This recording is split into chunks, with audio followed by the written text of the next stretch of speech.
Gas petrol ಬೆಲೆ ಏರಿಕೆ ಮಾಡಿದ ಕೇಂದ್ರ ಸರ್ಕಾರದ ನಿಲುವನ್ನು ಖಂಡಿಸಿ ಕಾಂಗ್ರೆಸ್ ಕಾರ್ಯಕರ್ತರು ಅಂಕೋಲಾ ಪಟ್ಟಣದ ಬಸ್ ಸ್ಟ್ಯಾಂಡ್ ಸರ್ಕಲ್ ಬಳಿ ಪ್ರತಿಭಟನೆ ನಡೆಸಿದರು. ಅಂಕೋಲಾ ಪಟ್ಟಣದ ಬಸ್ ಸ್ಟ್ಯಾಂಡ್ ಸರ್ಕಲ್ ಬಳಿ ಕಾಂಗ್ರೆಸ್ ಮುಖಂಡರಾದ ಸೌಮ್ಯ ರೆಡ್ಡಿ ನೇತೃತ್ವದಲ್ಲಿ ಪ್ರತಿಭಟನೆ ನಡೆಸಿದ ಕಾರ್ಯಕರ್ತರು ಇಂಧನ ಬೆಲೆ ಏರಿಸಿದ ಕೇಂದ್ರ ಸರ್ಕಾರದ ವಿರುದ್ಧ ಘೋಷಣೆ ಕೂಗಿದರು. ರಸ್ತೆಯಲ್ಲಿ ಸೌದೆ ಒಲೆಯಿಂದ ಚಹಾ ಮಾಡಿ ಗ್ಯಾಸ್ ಬೆಲೆ ಏರಿಕೆ ವಿರುದ್ಧ ಆಕ್ರೋಶ ವ್ಯಕ್ತಪಡಿಸಿದರು. ಕೇಂದ್ರ ಸರ್ಕಾರ ಗ್ಯಾಸ್ ಮತ್ತು ಪೆಟ್ರೋಲ್ ಬೆಲೆ ಏರಿಕೆ ಮಾಡಿರುವುದನ್ನು ಮರೆಮಾಚಿ ರಾಜ್ಯ ಕಾಂಗ್ರೆಸ್ ಸರ್ಕಾರದ ವಿರುದ್ಧ ಬೆಲೆ ಏರಿಕೆಯ ಮಿಥ್ಯಾರೋಪ ಮಾಡುತ್ತಿರುವ ಬಿಜೆಪಿಯ ವಿರುದ್ಧ ಕೆಂಡ ಕಾರಿದ ಕಾಂಗ್ರೆಸ್ಸಿಗರು ಬಿಜೆಪಿಯ ಜನಾಕ್ರೋಶ ಯಾತ್ರೆಯ ವಿರುದ್ಧವೂ ಆಕ್ರೋಶ ಹೊರಹಾಕಿದರು.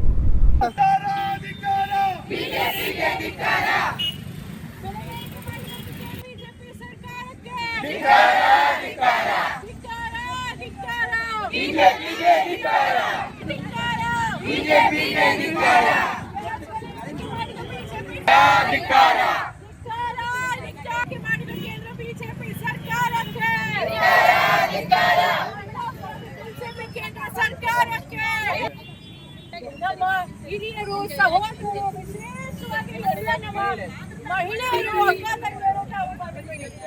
ನಾನು ವಿಶೇಷವಾಗಿ ನಮ್ಮ ಸುಜಾತಾಗೆ ಮತ್ತೆ ನಮ್ಮ ಮಹಿಳಾ ಕಾಂಗ್ರೆಸ್ ಜಿಲ್ಲಾಧ್ಯಕ್ಷೆ ಸುಜಾತಾ ಗಾಂವ್ಕರ್ ಮಾತನಾಡಿ, ಉಜ್ವಲ ಹೆಸರಿನಲ್ಲಿ ಗ್ಯಾಸ್ ಸಿಲಿಂಡರ್ ನೀಡಿದಂತೆ ಮಾಡಿ ಈಗ ಸಿಲಿಂಡರ್ ಬೆಲೆ ಮೇಲೆ 50 ರೂಪಾಯಿ ಹೆಚ್ಚಿಸಿರುವ ಬಿಜೆಪಿ ನೇತೃತ್ವದ ಕೇಂದ್ರ ಸರ್ಕಾರದ ನಡೆ ಖಂಡನೀಯ. ಅಗತ್ಯ ವಸ್ತುಗಳ ಬೆಲೆ ಏರಿಕೆಯಿಂದಾಗಿ ದುಡಿದು ತಿನ್ನುವ ಸಾಮಾನ್ಯ ಜನರು ಸಾಕಷ್ಟು ಸಮಸ್ಯೆ ಎದುರಿಸುವಂತಾಗಿದ್ದು, ಕೇಂದ್ರ ಸರ್ಕಾರದ ನೀತಿಯಿಂದಾಗಿ ಅಗತ್ಯ ವಸ್ತುಗಳ ಬೆಲೆ ಗಗನಕ್ಕೇರಿದೆ ಎಂದರು. ಕಾಂಗ್ರೆಸ್ ಪಕ್ಷದ ಜಿಲ್ಲಾಧ್ಯಕ್ಷ ಸಾಯಿ ಗಾಂವ್ಕರ್ ಮಾತನಾಡಿ, ಕೇಂದ್ರ ಸರ್ಕಾರದ ಇಂಧನ ಏರಿಕೆಯಿಂದ ಅಗತ್ಯ ವಸ್ತುಗಳ ಬೆಲೆ ಏರಿಕೆಯಾಗಿದ್ದು ಪ್ರವಾಸೋದ್ಯಮ ಬೆಳವಣಿಗೆಗೆ ಮೇಲೆ ಸಹ ಸಾಕಷ್ಟು ಕೆಟ್ಟ ಪರಿಣಾಮವಾಗಿದೆ ಎಂದರು. ಪೆಟ್ರೋಲಿಗೆ ಹೆಚ್ಚು ಮಾಡಿದೆ. ಇದು ಬಡವರ ಹೊಟ್ಟೆಗೆ ತಣ್ಣೀರಿಡುವ ಕೆಲಸವನ್ನ ನಮ್ಮ ದರ ಏರಿಸಿದ್ರಿಂದ ಮತ್ತು ಗ್ಯಾಸ್ ದರ ಏರಿಸೋದ್ರಿಂದ ಅಗತ್ಯ ವಸ್ತುಗಳ ಪೂರೈಕೆಯಲ್ಲಿ ಹೆಚ್ಚಳ ಆಗ್ತದೆ. ಯಾಕಂದ್ರೆ ಸಿಲಿಂಡರ್ ಬೆಲೆ ಏರಿಕೆ ಆದ್ರಿಂದ ಕೇಂದ್ರ ಸರ್ಕಾರದ ವಿರುದ್ಧ ನಾವು ಇದನ್ನು ಘೋಷಣೆಯನ್ನ ಮಾಡ್ತಾ ಸಾಂಕೇತಿಕವಾಗಿ ಒಂದು ಇದನ್ನು ಹಮ್ಮಿಕೊಂಡಿದ್ದೇವೆ. ಇನ್ನು ಮುಂದಿನ ದಿನಗಳಲ್ಲಿ ಮೋದಿಜಿ ಅವರು ಕೂಡಲೇ ನಮ್ಮ ಈ ಮಹಿಳೆಯರ ಮೇಲೆ ಉಜ್ವಲ ಗ್ಯಾಸ್ ಅನ್ನು ಕೊಟ್ಟಂತ ಮಹಿಳೆಯರ ಮೇಲೆ ಸಹ ಈ ರೀತಿಯನ್ನು ಬರೆ ಎಳಿತಾ ಇದ್ದಾರೆ. ಪುಕ್ಕಟ್ಟೆ ಗ್ಯಾಸ್ ಕೊಡ್ತೇವೆ, ಕಣ್ಣೀರು ಓಡಿಸ್ತೇವೆ ಅಂತ ಹೇಳ್ಕೊಂಡು ಇವತ್ತು ಕೂಡಲೇ ಅವರು 50 ರೂಪಾಯಿನ ಏರಿಸಿದ ಕೂಡಲೇ ಇಳಿಕೆ ಮಾಡಬೇಕು.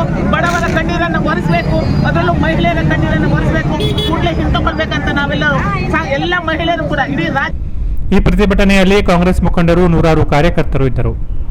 Canara plus news, Ankola.